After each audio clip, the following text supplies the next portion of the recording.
যদিও আমি এইভাবে দিন প্রচারের ব্যবস্থাপনাকে আমার দীর্ঘ 30 বছরের জীবনে ভালো করে মেনে নিনি। আমি যা কোরআন হাদিস বুঝি তাতে ব্যয়বহুল খরচ করে এইভাবে দিন প্রচারের এটি একটি সুন্দর পথ তা বলা যায় না। যার কারণেই আমি আপনাদের সামনে একটা বই পেশ করেছি, বক্তা ও শ্রোতার পরিচয়। আসলে কে বক্তা আর কে শ্রোতা এটা জানা দরকার। আর তাফসির মাহফিলগুলি বন্ধ করার জন্য একটা বই আছে, তাফসির কি মিথ্যা হতে পারে।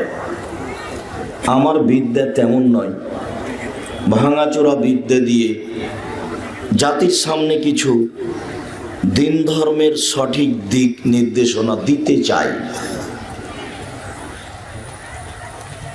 জায়গার তুলনায় আপনাদের উপস্থিতি অনেক বেশি, এরপরেও আমি আব্দুর রাজ্জাক বিন ইউসুফ আপনাদের একজন দ্বীনি ভাই হিসাবে আমার বিনীত অনুরোধ, আপনাদের চলাচল বন্ধ করে, দোকানপাট বন্ধ করে, রাস্তাঘাটে যারা আছেন তাদের সব কর্ম নোংরা নীতি ত্যাগ করে সামনে এসে, পাশে এসে অল্প কিছুক্ষণ সময় কথা বলার, শোনার চেষ্টা করুন। যদিও আব্দুল্লাহর কথা বলার পরে আমার কথা বলার মতো বাস্তব হিসাব নিকেশ কমে যায়, যার কারণে আমি মাঝে মধ্যে বলতে থাকি যে আপনারা একটু আব্দুল্লাহ, আব্দুর রহমান, আব্দুর রহিম ওদের জন্য দোয়া করবেন, ওদের উপরে যেন মানুষের হিংসার দৃষ্টি না পড়ে। আল্লাহ তাআলা হিংসুমের হিংসা থেকে আশ্রয় চাইতে বলেছে। যারা হিংসা করে, আল্লাহ তুমি তাদের হিংসা হতে আমাকে বাঁচাও।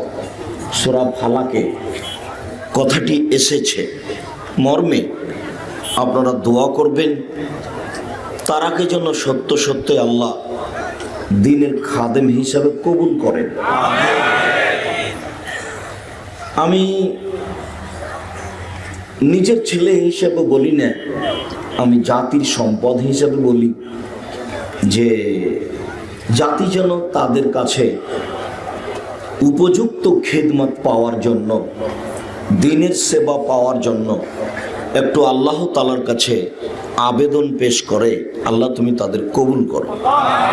তাহলে তাদের জন্য দ্বীন প্রচার করা পথ ঘাট সহজ হবে।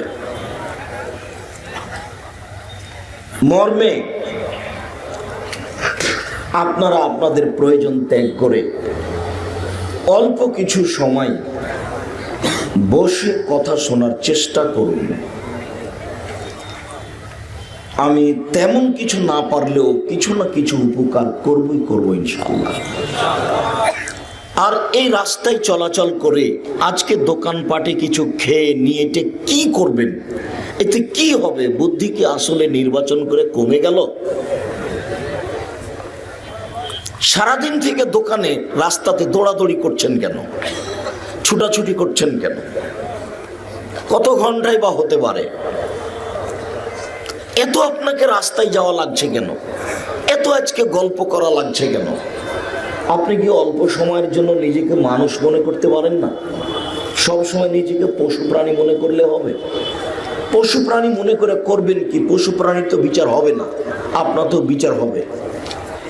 আপনি যদি মনে করেন আব্দুর রাজ্জাক সাহেব আমি একজন পশু, সেই জন্য আমি বক্তব্য শুনি না, এই দোকান থেকে ওই দোকান, ওই দোকান থেকে ওই দোকান, চা খায় দড়িয়ে বেড়াই, এইটা যদি আপনি বলেন যে আমি পশু এই জন্য করছি, তাহলে তো আপনার বিচার হবে,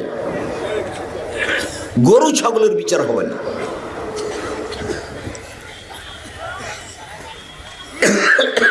মর্মে আমার অনুরোধ, এইটি আমার প্রথম কথা।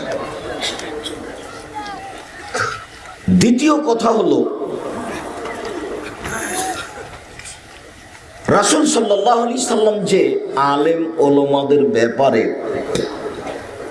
একটা জোরালো আলোচনা পেশ করেছেন, এই আলোচনা প্রত্যেক আলেমকে দাম দিতে হবে। আল্লাহ নবী বললেন যে বাল্লেগু আন্নি বলা আয়া, পৃথিবীর মানুষ আমার একটা কথা জানা থাকলে অন্যকে বলো। এটা আল্লাহর নবীর আদেশ। পেশাব পায়খানায় গেলে তুমি শিখেছো যে বলতে হয় আল্লাহুম্মা ইন্নী আউযু বিকা মিনাল খুবুসি ওয়াল খাবাইস, আমি অপবিত্র জিন্নি থেকে বাঁচতে চাচ্ছি। টয়লেটে পেশাব পায়খানাতে জিনেরা থাকে, এ কথা আল্লাহর নবী বলছেন। যার কারণে এই দোয়া পড়তে হবে। এটা আপনি এখন জেনেছেন, আপনার ছেলেকে জানাতে হবে, মেয়েকে জানাতে হবে, আর 5 জনকে জানাতে হবে। এটা হলো জরুরি জিম্মেদারি। 2, ওয়াহাদ্দিস ওয়ান বানি ইসরাঈল ওয়ালা হারাজ, বানি ইসরাঈলের কাহিনী বলো কোনো দোষ নেই। তার মানে বানি ইসরাঈলের কাহিনীতে কিছু লাভ আছে, সুবিধা আছে। তো সেটা একটু বলছি। 3 নম্বর বাক্যটা বলিনি। 3 নম্বর বাক্যে বললেন ওমান কাযাবা আলাইয়া মুতাআম্মিদান ফালিয়াতাবাওয়া মাকআদাহু মিনান নার, কেউ যদি কোনো কথা আমার নামে বলে, সেই কথা যদি আমার না হয়, তাহলে তার থাকার জায়গা জাহান্নাম।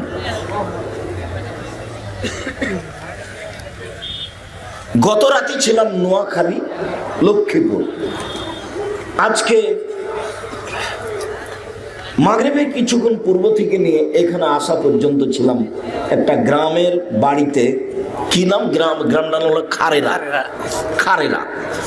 তো কালকে এটা শুনেছি মুয়াজ্জিনের মুখে, আজকেও শুনলাম যে আজানের পূর্বে বলছেন, এখানেও শুনলাম যে আসসালাতু ওয়াসসালামু আলা নবী মুহাম্মদ, আসসালাতু ওয়াসসালামু আলা নবীল উম্মিন। এটা 2-3 বার বাক্য বলার পরে আজান শুরু করেছে। তো আজানের শব্দ আল্লাহ আকবার দিয়ে শুরু, এত পাওয়ারফুল শব্দ আল্লাহ আকবার যে তার পূর্বে বিসমিল্লাহ লাগে না। আল্লাহ আকবার বলার পূর্বে আসসালাতু ওয়াসসালামু আলা নবী, এই বাক্যটা যদি নবীর না হয়, তাহলে তার 3 নম্বর বাক্য হলো তার থাকার জায়গা জাহান্নাম। হুজুর যত বড়ই হোক, মুয়াজ্জিন যত বড়ই হোক, পাগড়ি যত বড়ই হোক, জুব্বা যত বড়ই হোক, পীর যত বড়ই হোক, পীর কেন, ওমারের যদি কোনো উলট পালট বাক্য হয়, বিচার মানে টিকার কোনো পথ নেই। আমার একটি কথা জানা থাকলে অন্যকে বলো, বানি ইসরাঈলের কাহিনী বলো। কেউ যদি কোনো কথা আমার নামে বলে, সেই কথা যদি আমার না হয়, তাহলে তার থাকার জায়গা জাহান্নাম। আজান দেওয়ার পূর্বে যে বলছেন ও মুরব্বি জনাব, আপনার একটা শরম থাকা দরকার, আপনার একটা লজ্জা থাকা দরকার। ধর্ম কি পৈতৃক সম্পত্তি?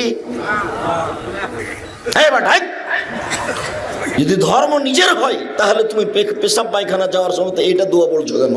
আল্লাহুম্মা ইন্নী আউযু বিকা মিনাল খুবুসি ওয়াল খাবাইস, তুমি এটা বলছো কেন?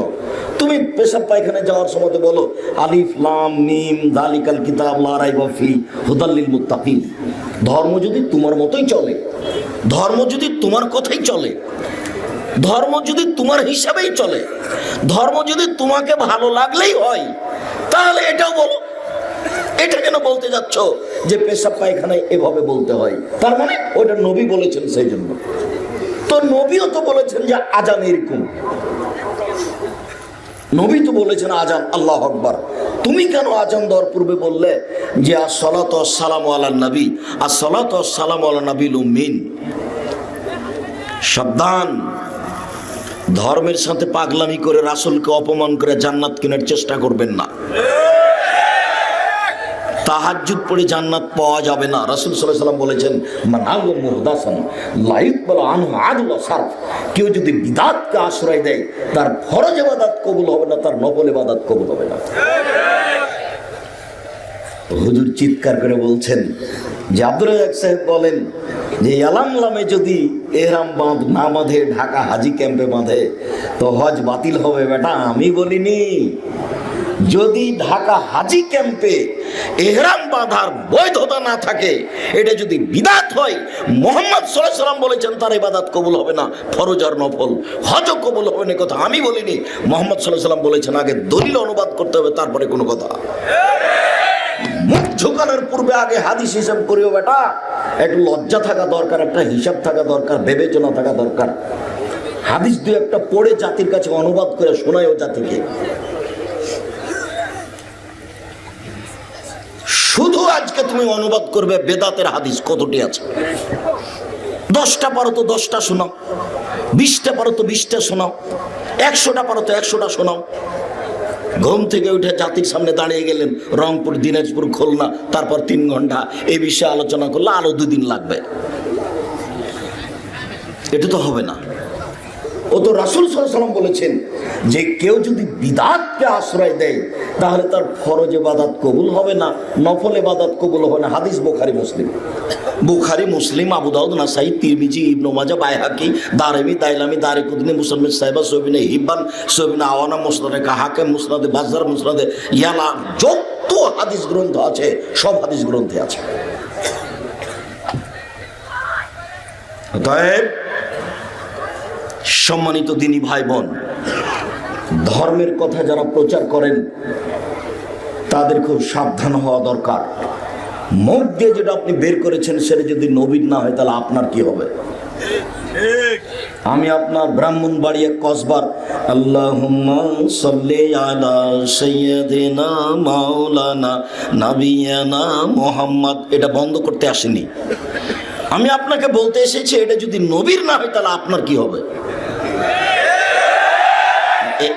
এইটুকু আপনাকে বলতে এসেছি। আপনি মানলেন কি আর না মানলেন কি? মানুষই তো জাহান্নামে যাবে না, গরু ছাগল যাবে? মানুষই তো জান্নাতে যাবে না, গরু ছাগল যাবে? গরু ছাগল যাবে না, মানুষই যাবে। মানুষের জন্য জাহান্নাম রেডি, মানুষের জন্য জান্নাত রেডি। তা আপনি ইবাদত করে জাহান্নামে যেতে চাচ্ছেন, যান।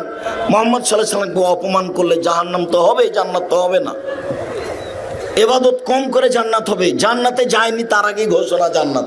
একটা লোক এসে বলছে যে দুল্লানি আল আমালিন, এই যে আমিল তো দাখালতুল জান্নাতা, আমাকে একটা আমলের কথা বলে, আমি যদি আমলটা করতে পারি তাহলে জান্নাতে চলে যাব। তখন আল্লাহ রাসূল বলছেন যে 5 ওয়াক্ত সালাত আদায় করো, ফরজ সিয়াম আদায় করো, যাকাত দাও, হজ করো, এরকম কয়েকটা কথা বলতে লোকটা এবার চলে যাচ্ছে। বলছে ওয়াল্লাহি, আল্লাহর কসম, লা জাদালা হাযা ওয়ালা আনকুসু মিনহু, আল্লাহর কসম আমি এর কমও করব না, এর বেশিও করব না। আল্লাহর কসম এর কমও করব না, এর বেশিও করব না। জানেন কি? ও জোহরের 6 রাকাত সুন্নাত পড়বে না, ও ফজরের 2 রাকাত সুন্নাত পড়বে না। বলছে আল্লাহর কসম আমি এর কমও করব না, এর বেশিও করব না। তাহাজ্জুদও পড়বে না। তখন আল্লাহ রাসূল বলছেন মান সাররা ইয়ানজুরা ইলাল জান্নাহ ফালিয়ানজুর ইলা হাজা। শোনো শোনো শোনো শোনো, কেউ যদি জান্নাতি দেখতে চাও, এই দেখো এই লোকটা জান্নাতি, এই দেখো এই লোকটা জান্নাতি। হাদিস বুখারী মুসলিম। রাসূল সাল্লাল্লাহু আলাইহি সাল্লামের সুন্নাতকে মেনে চললে ফলাফল সহজ।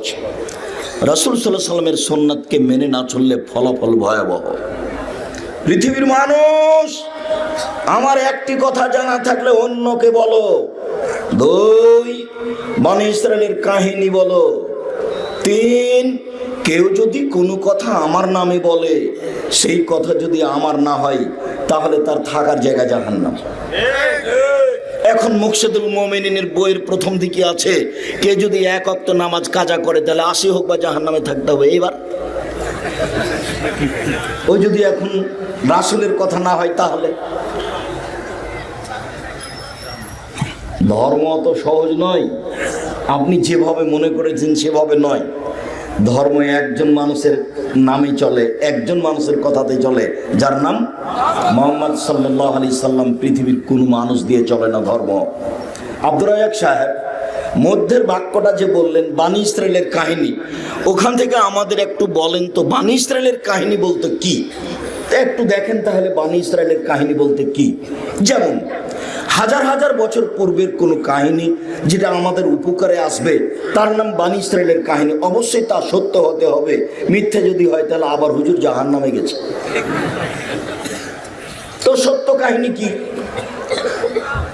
আবু হুরায়রা রাদিয়াল্লাহু তাআলা আনহু বলেন, রাসূল সাল্লাল্লাহু আলাইহি সাল্লাম বলেছেন, লাম ইয়াতাকাল্লাম ফিল মাহাদি ইল্লা সালাসা।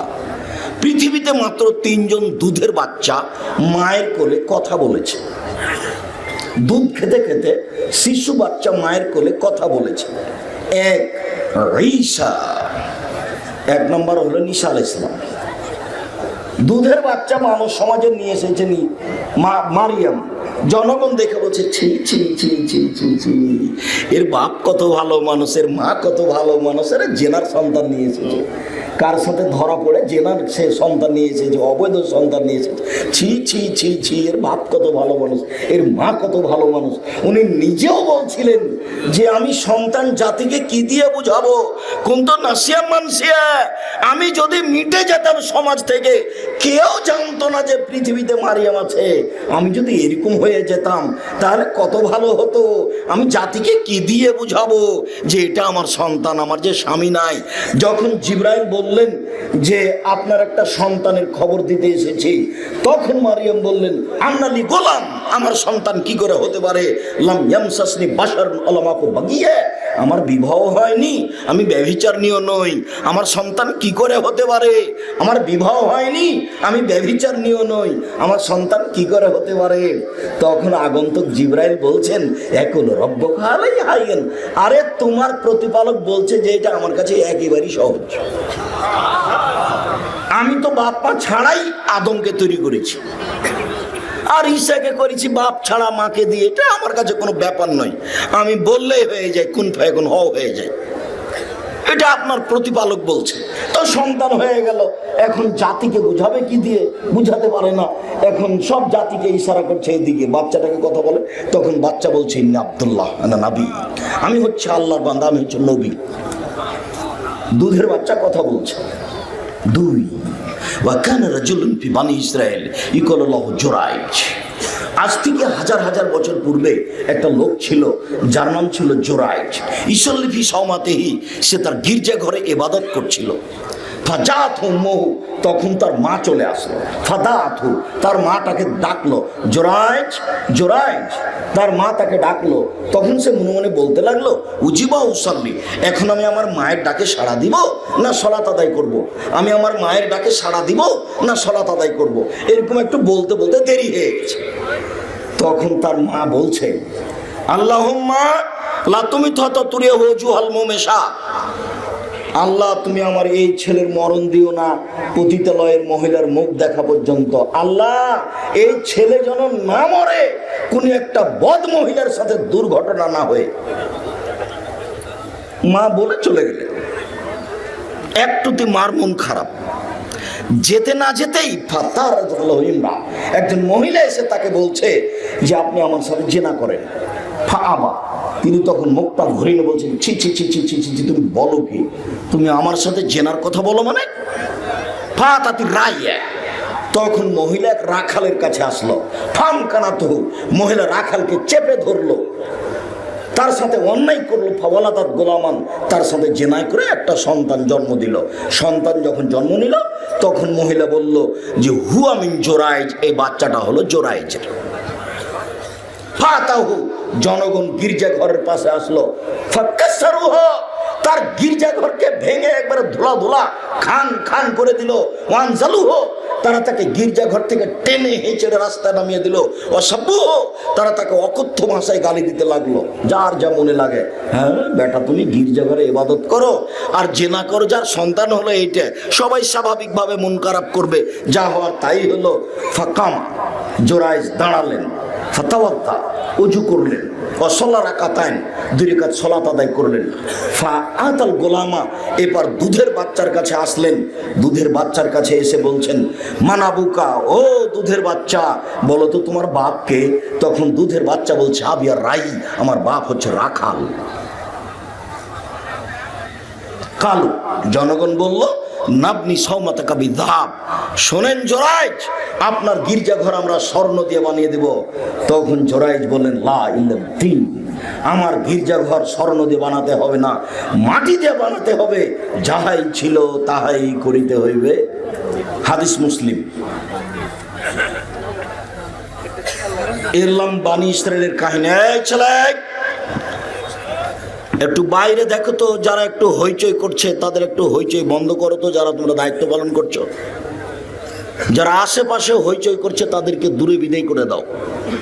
যারা দোকানপাটে আছেন তাদেরকে আমি অনুরোধ করছি কিছুক্ষণ কথা লেনদেন ক্রয় বিক্রয় বন্ধ করুন। এর নাম বানি ইসরায়েলের কাহিনী। এই হাদিসে আমাদের বোঝার কি আছে? এই হাদিসে আমাদের বোঝার আছে, জীবনে কোনোদিন ছেলে মেয়ের জন্য বদদোয়া করবেন না। ছেলে মেয়ে যদি আপনাকে মারে, আপনাকে গালি দেয়, আপনার হাত পা ভেঙে দেয়, তবুও আপনি আল্লাহকে বলবেন না আল্লাহ তুমি এই ছেলেকে ধ্বংস করো। ছেলেকে বলবেন না তোকে ত্যায্য পুত্র করলাম, তোকে ত্যায্য পুত্র করলাম, তুই বাড়ি থেকে বের হয়ে যা, তোকে জমি দিব না, এই করবো না সে করবো না, কিছু বলবেন না। তাড়াহুড়া করে উজু করে ভিতরে ঢুকে 2 রাকাত সালাত আদায় করে আল্লাহকে বলেন আমাকে ছেলে ফিরিয়ে দাও। আমি তো এই ছেলে চাইনি, আমি অনেক কষ্ট করে ছেলে মানুষ করেছি, তুমি আমাকে ছেলেকে ফিরিয়ে দাও। কান্নাকাটি করে চোখের পানি ঝরিয়ে বলেন, একটু পরে ছেলে এসে পা ধরে ক্ষমা নিবে, দিয়ে বলবে আব্বা আমার ভুল হয়েছে, জীবনে আপনার সাথে এই আচরণ করব না। কথা মনে হয় বুঝাতে পারলাম না। জীবনে কোনোদিন পরস্পর সবকে বলে দিবেন ছেলে মেয়ের জন্য বদদোয়া করবেন না। 1 নম্বর শিক্ষা এখানে।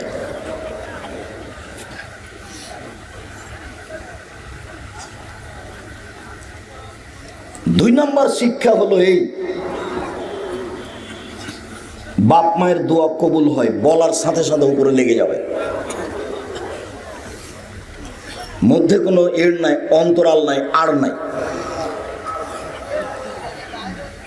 3 নম্বর হলো যে সবচেয়ে জঘন্য কাজ মানুষকে অপমান করার, নিচে নামিয়ে দেওয়ার এই অশ্লীল ঘটনা।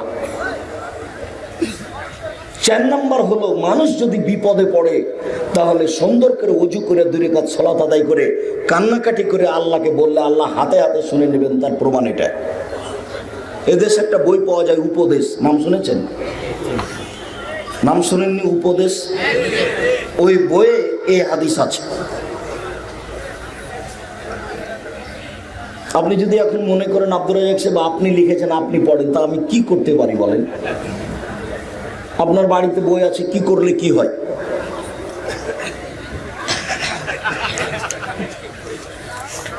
আপনার সাথে আমার আজকের জন্য তৃতীয় জরুরি কথা হলো এই, উপস্থিত দিনী মুসলিম বোন আপনি একটু শোনেন, আপনাকে বলছি।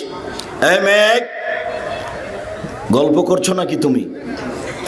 ফ্যাশন বোরকা পরে এসেছো কেন? শরম করো না তুমি একটু? তোমার বাপ তোমাকে দেখতে পায় না, তোমার পরনে ফ্যাশন বোরকা কেন?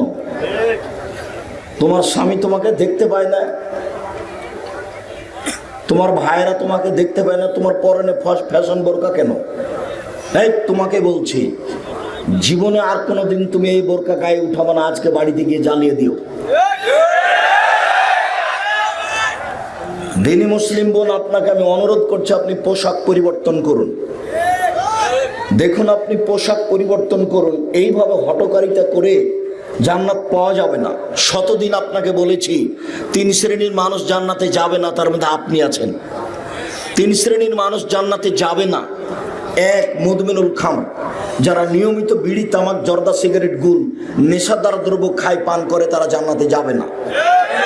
2, আর রাজলাতু মিনান নিসায়ে, পুরুষের বেশধারী নারী, যারা পুরুষের জুতা স্যান্ডেল পরে, যারা পুরুষের শার্ট প্যান্ট পরে, যারা পুরুষের পোশাক পরে, তারা জান্নাতে যাবে না। 3, দায়ুস, তোমার স্বামী।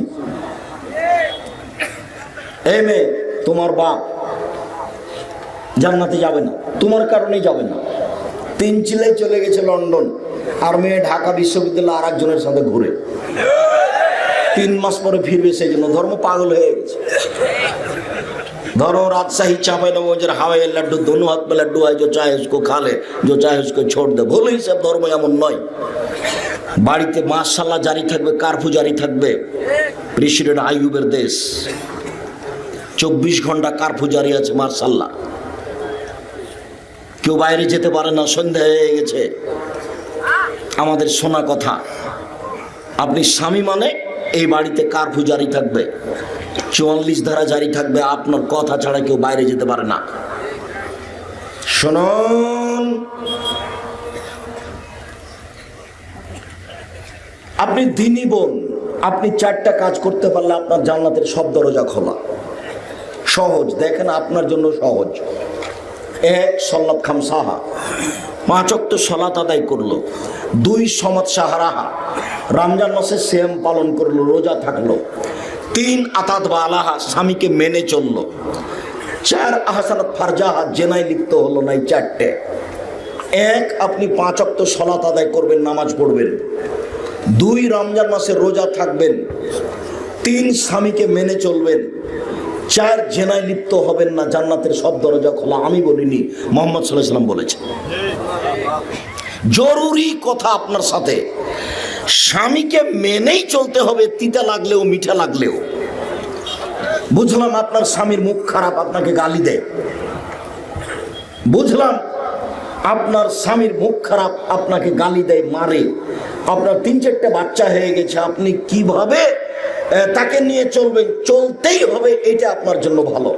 আমি আপনার দিনী ভাই হিসাবে, আমি আব্দুর রাজ্জাক বিন ইউসুফ, আপনি আমার দিনী বোন, আপনাকে আমি বলছি, আপনি স্বামীকে মেনে নেন, তার সাথে কথা বলেন। সপ্তাহ সপ্তাহ কথা বলেন না।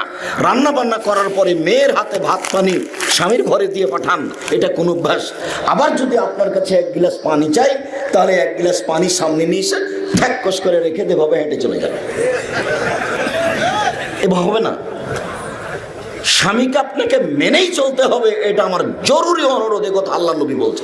শেষ পর্যন্ত যদি দেখেন চলবে না, তাহলে আপনি খোলা তালাক করেন, কোনো সমস্যা নেই। আপনার স্বামী যদি তাহাজ্জুদ পড়ে, তবু আপনি খোলা তালাক করতে পারেন। আপনার স্বামী যদি মাসে কোটি টাকা ইনকাম করে, তবে আপনি খোলা তালাক করতে পারেন। আপনি কাজীকে গিয়ে বলবেন, চেয়ারম্যান মেম্বারকে বলবেন, আমি তার সাথে ভাত খাবো না, সংসার আমার বিচ্ছিন্ন করে দেন। বাস একটা খোলা তালাক লিখে দেওয়া হবে। আপনি তার 30 দিন বন্ধ করে এইভাবে সংসারে চলে না, এই সংসার চলবে না। আপনি স্বামীকে মেনে চলেন, তিতা লাগলেও মিঠা লাগলেও। 4, জেনা যদি হয়েই থাকে, তাহলে তোবা করেন। অতীতে যা জেনার পাপ হয়েছে সব আল্লাহ আবার নেকিতে উল্টিয়ে দিবেন।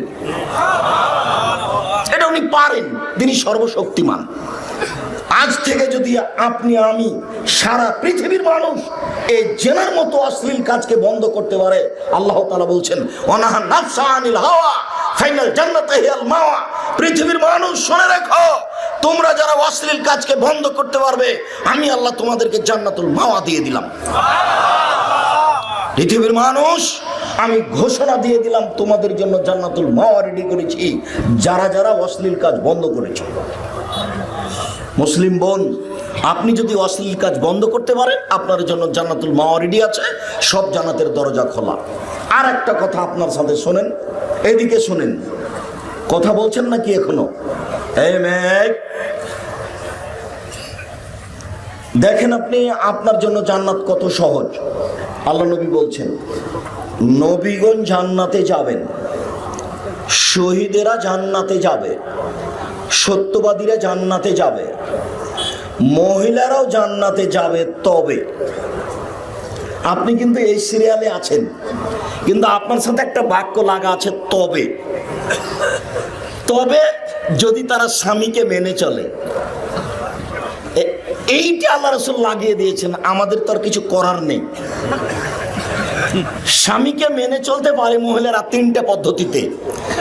1, আল্লাহ রাসূল বলছেন, স্বামীর সাথে কথা বললে হাসি মুখে বলে, এই অভ্যাস আপনাকে জরুরিভাবে করতে হবে।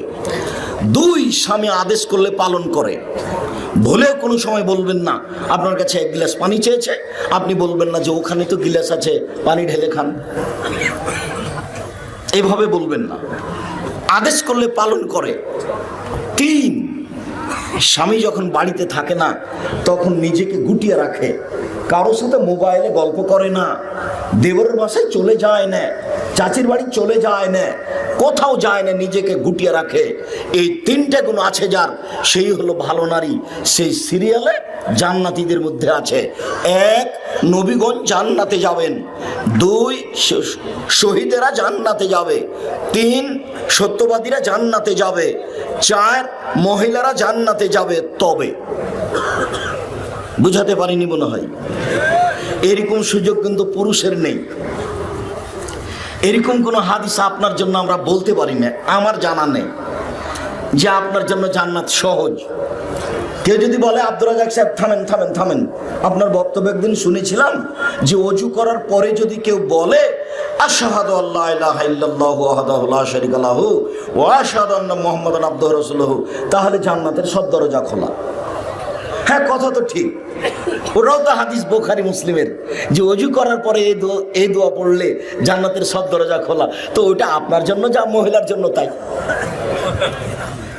বুঝাতে পারিনি মনে হয়। মানে আপনি যদি অজু করার পরে এই দোয়া পড়েন তাহলে আপনার জন্য জান্নাতের দরজা খোলা, আর আপনার বোন যদি এই দোয়া পড়ে তাহলে তার জন্য জান্নাত খুলবে না? সবার জন্য। তাহলে আপনার জন্য পৃথক কিছু নেই। মহিলাদের মান ভিন্ন, মহিলারা বুঝলো না, সেজন্য গার্মেন্টসে চাকরি করে দাবি জানিয়েছে। নারীবাদী শিক্ষা নাই, দীক্ষা নাই, বুদ্ধি নাই, বিবেচনা নাই, হোস নাই, গায়ন নাই, কোরআন মাজিদ নাই, কিচ্ছু নাই, এটা দাবি ঠিক আছে। রাসূল সাল্লাল্লাহু আলাইহি ওয়াসাল্লাম বলছেন যে কেউ যদি দুইজন মেয়ের লালন পালন করে তাহলে আমি আর ওই লোকটা জান্নাতে থাকবো এইভাবে। তখন আঙ্গুল দুটি জমা করে দিয়েছে। আবার বলেছেন কেউ যদি এতিমের লালন পালন করে সে লোকটা আর আমি জান্নাতে একসাথে থাকবো এরকম। তখন দুটা আঙ্গুলের মাঝে একটু ফাঁকা রেখেছেন। না, কথা যে বুঝাতে পারলাম না। আবার বলতে হবে মনে হয়, বলতে হবে না? তার মানে মেয়েদের মান সম্মান অনেক বেশি। দুইটা মেয়ের লালন পালনের বিনিময় জান্নাত, আবার রাসূলের সাথে, আবার একসাথে, ফাঁকা নাই। আর এতিমকে লালন পালন করলে রাসূলের সাথে থাকতে পাওয়া যাবে, তবে একসাথে নয়। এ দেখেন ফাঁকা, ওদের দাম বেশি। 10টা ছেলেকে যদি মাস্টার ডিগ্রি পাস করান, লন্ডন থেকে পড়িয়ে নিয়ে আসেন, 1 পয়সা লাভ নাই। কিভাবে লাভ? আব্দুর রাজ্জাক সাহেব, আপনি যে একদিন বলছিলেন যে ভালো ছেলে বাপের জন্য যদি দোয়া করে, তো ভালো ছেলে যদি বাপের জন্য দোয়া করে তো ভালো, তাহলে মেয়েও যদি বাপের জন্য দোয়া করে তো ভালো। কথা বুঝাতে পারিনি। সব সুবিধা মেয়ের কাছে, ছেলের কাছে সুবিধা নাই। আব্দুর রাজ্জাক সাহেব ছেলেকে পড়াবো কেন? বাপ হয়েছেন এই জন্য। আমি তো বলেছি যে মেয়েকে শেষ পর্যন্ত বাপে উপার্জন করে খাওয়াবে। কি করে? ভিক্ষা করে। মেয়ে ভিক্ষা করতে যাবে না, মেয়ে গার্মেন্টসে যাবে না, মেয়ে রুজি উপার্জন করবে কে? বাপ। কি করে? বাপের জমিদারি করে। কি করে? বড় ব্যবসা করে। কি করে? কলা বিক্রি করে। কি করে? চকলেট বিক্রি করে। কিছুই পারে না তো কি করবে? ভিক্ষা করে করবে। জরুরি রাসূলের আদেশ, বাপকে ছেলে মেয়েকে লালন পালন করতে হবে, শিক্ষিত করতে হবে। প্রয়োজনে থেকে ভিক্ষা করে। ছেলে রাস্তায় ভিক্ষা করতে নামবে না, টোকাইয়ের জব বাপকে দিতে হবে। জন্ম দিয়েছে যে তাকে ছেলেকে লালন পালন করতে হবে, প্রয়োজনে ভিক্ষা করে। পশু প্রাণীর মতো ছেড়ে দিতে হবে। এই হুকুম রাসূল সাল্লাল্লাহু আলাইহি সাল্লাম বাপকে দেননি, সব জিম্মেদারি বাপের উপরে হয়েছে।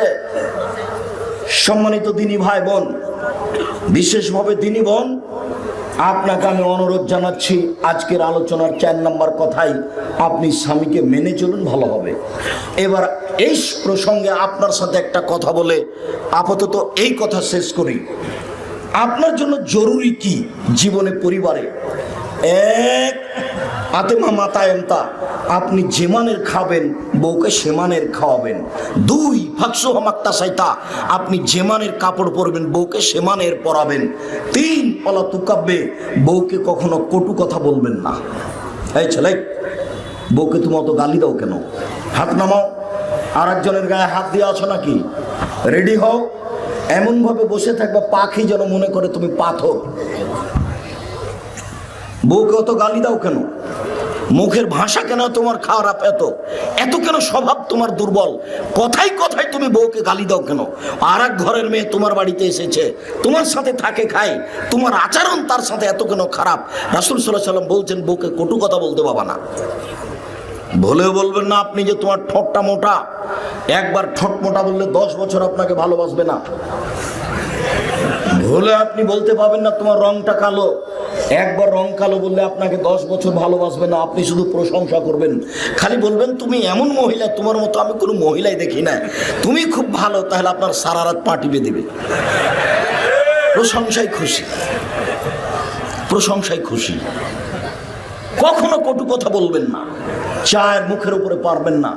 5, এই হলো কারফিউ জারি। 5, আব্দুর রাজ্জাক সাহেব, আপনি যে বলছেন যে বাড়িতে কারফিউ জারি থাকবে, তো এইটা কি হাদিসের কথা? জি, আমি বলিনি, কারফিউ শব্দটা নেই, তবে মুহাম্মদ সাল্লাল্লাহু আলাইহি ওয়াসাল্লাম বলছেন ওয়ালা তাতরুকা ইল্লা ফিল বাইতে, তুমি তোমার বউকে তোমার বাড়ি ছাড়া কোথাও ছেড়ে রাখবে না। তোমার বউ তার বাপের বাড়ি যেতে পাবে না, চাচার বাড়ি যেতে পাবে না, খালার বাড়ি যেতে পাবে না, ভাবির বাড়ি যেতে পাবে না, জরুরি প্রয়োজন ছাড়া বাড়ির বাইরে যেতে পাবে না। জরুরি ঘোষণা। বিবাহের বাড়ি যাওয়ার তো কোনো প্রশ্নই আসে না। বিবাহের বাড়ি গেলে স্বামীর সংখ্যা বেশি হয়ে যাবে।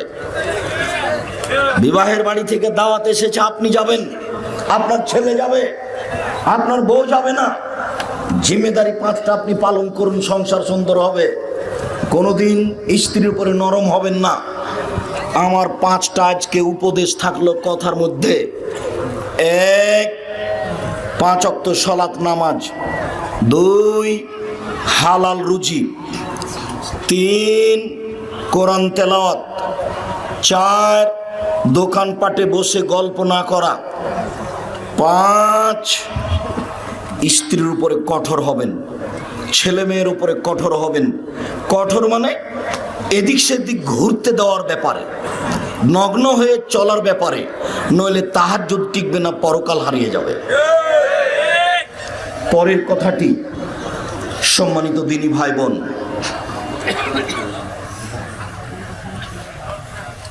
ইবাদতের জগতে সবচেয়ে দামি, শক্তিশালী, পাওয়ারফুল, ক্ষমতাধর ইবাদত হলো দান। দেখেন তো আল্লাহ বলছেন ওয়াসারিউ ইলা মাগফিরাতিন মিন রাব্বিক ওয়া জান্নাতিন আরদুহা সামাওয়াতু ওয়াল আরদ। তোমরা দৌড়াও, দৌড়াও, দৌড়িয়ে যাও ভালো কাজে, জান্নাতের দিকে দৌড়িয়ে যাও। যেই জান্নাতের ব্যবধান হচ্ছে আকাশ জমিনের ব্যবধান। উইদ্দাতুল লিল মুত্তাকিন, যে জান্নাত পরহেজগার মানুষের জন্য রেডি করা হয়েছে। কে পরহেজগার? আল্লাযীনা ইউনফিকুনা ফিস সাররাই ওয়াদ দাররাই, সচ্ছল অবস্থায় যে দান করতে পারে, অসচ্ছল অবস্থায় যে দান করতে পারে, তার জন্য প্রস্তুত। এই ছেলে, আমি লম্বা আলোচনা করব না, প্রথমেই বলেছি আপনি কিছুক্ষণ অপেক্ষা করবেন। আপনি আপনার প্রয়োজন আমাকে দেখায়েন না, আপনার প্রয়োজন আসার পূর্বেই আমরা কথা শেষ করব। আপনি মনে রাখবেন, রাসূল সাল্লাল্লাহু আলাইহি সাল্লাম বলেন, প্রত্যেক দিন সকালে 2 জন ফেরেশতা আকাশ থেকে নেমে আসেন। একজন বলেন আল্লাহুম্মা আ'তি লিকুল্লি মুনফিকিন খালাফ, আল্লাহ যে যেটুকু দিল তুমি তার সেটুকু পূর্ণ করে দাও। অপরজন বলেন আল্লাহুম্মা আ'তি লিকুল্লি মুমসিকিন তালাফ, যে যতটুকু দিল না তুমি তার ততটুকু ধ্বংস করে দাও। হাদিস বুখারী মুসলিম। এই হাদিসের বিচার করেন তো দেখি। কি হাদিস? তো বুখারী মুসলিম। আপনি যদি 10 টাকা দান করেন, তাহলে ফেরেশতা বলবেন আল্লাহ তুমি এটা পূর্ণ করে দাও। আর যদি 10 টাকা দান না করেন, তাহলে আল্লাহ, ফেরেশতা বলবেন আল্লাহ ওইটুকু তুমি ধ্বংস করে দাও। এটা কি? আল্লাহ তাআলা বলছেন ইয়ামহাকুল্লাহু রিবা ইউরবি সাদাকাত, সুদ মানুষের টাকাকে কমিয়ে দেয়, দান মানুষের টাকাকে বেশি করে দেয়। এর বাস্তবতা দেখান তো দেখি। সুদ তো আমি 100 টাকা দিয়ে 110 টাকা পেয়েছি, তো বাড়লো তো। আর আমি যদি 100 টাকা থেকে 10 টাকা দান করি, আর ওই 90 টাকা আমি বাক্সে ঢুকিয়ে রাখি, 1 বছর পরে বের করলে 90 টাকাই থাকবে। তা আল্লাহ যে বলছেন যে সুদ মানুষের টাকাকে কমিয়ে দেয়, শোনেন, শুধু তাই নয়, আল্লাহর নবী বলেছেন সুদের শেষ পরিণতি নিঃস্ব, ওকে ভিক্ষুক হতে হবে, আজ হোক আর কাল হোক। যারা সুদ খায় তাকে নিজেই ভিক্ষুক হতে হবে, নইলে তার ছেলে ভিক্ষুক হবে, নইলে তার নাতি ভিক্ষুক হবে, টাকা থাকবে না। এ কথা আল্লাহ বলেন, এ কথা নবী বলেন। মানুষ যদি সুদ খায় তাহলে দেশের কয়েকজনের কাছে টাকা চলে যাবে, বাকিরা একেবারে নিঃস্ব হয়ে যাবে। পৃথিবীবাসী যদি সুদ খায় তাহলে পৃথিবীর কয়েকটা দেশে টাকা চলে যাবে, বাকি দেশগুলি কি হয়ে যাবে? নিঃস্ব হয়ে যাবে, দেউলিয়া হয়ে যাবে। এটা হতে হবে, আল্লাহ বলেছেন, এখানে কোনো মাপ নেই। আর আপনি দান করলে ধীরে ধীরে ধীরে ধীরে টাকা বাড়তে থাকবে, আপনি বুঝতে পারবেন না যে বছরের প্রথমে তো 20,000 ছিল, এখন কিভাবে 40,000 হল। আল্লাহ বলছেন, ইবনা আদম আনফিক উনফিক আলাইকা, এ আদমের ছেলে মেয়ে শোনো, তোমরা দান করো তাহলে আমি পাল্টা দান করব। মানে কিভাবে বাড়াবেন সেটা তার ব্যাপার। অতএব বিষয়টি খুব ভিন্নভাবে দেখার চেষ্টা করবেন। জরুরি কথা, রাসূল সাল্লাল্লাহু আলাইহি সাল্লাম বলেন, ইন্না সাদকাতা সিররে তুতফিউ গাযাবার রাব্বে, মানুষ যদি গোপনে দান করে তাহলে আল্লাহর রাগ মিটে যায়। আল্লাহ আপনাকে জাহান্নামে দিতে চাচ্ছেন, আপনি 5,000 টাকা এই মাদ্রাসায় এসে গোপনে দিয়ে গেলেন, তখন আল্লাহ একেবারে ঠান্ডা হয়ে গেছেন, আপনার সাথে আর কোনো কথা নেই, যাও তুমি জান্নাতে চলে যাও, ঠান্ডা হয়ে গেছেন। গোপন দানের ফলাফল হলো আল্লাহর রাগ মিটে যায়। 7 শ্রেণীর মানুষ বিশেষ ছায়াতলে থাকবে বিচারের মাঠে। তার 1 শ্রেণীর মানুষ যারা গোপনে দান করে, যারা গোপনে দান করে তারা বিচারের মাঠে বিশেষ ছায়াতলে থাকবে।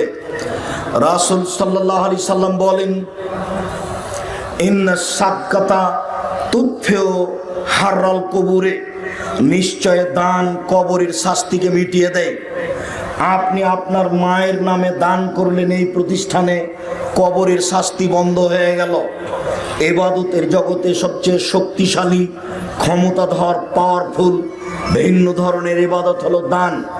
দানের মতো ক্ষমতাধর ইবাদত পৃথিবীতে আর কোনো ইবাদত নেই।